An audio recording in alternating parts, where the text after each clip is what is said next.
मैले मिठाईको ठाडो गर न मिठाईको ठाडो गर्न सिङ्गै दिन्छु भएन कि अलि केसो गर्नु भने त्यसो गर बाङ्गेनालाई चाहिँ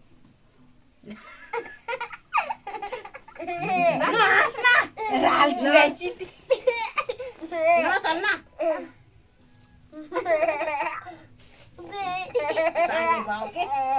हेर यस्तो बाङ्गे भयो मिलाइदियो भने पुस दिम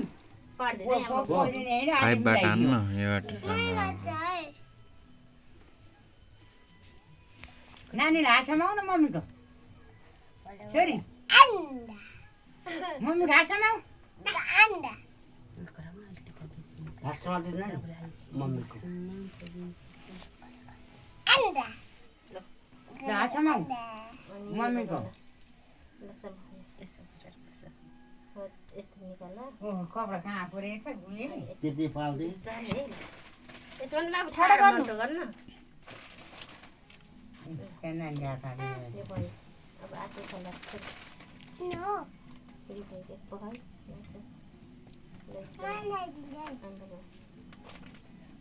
यस्तरी त तपाईँ होइन के तिमी मन अलिक ठाडो गराइदेऊ न बसेर माथि हेर्नु एलाहरू काट्छु नि त मिठो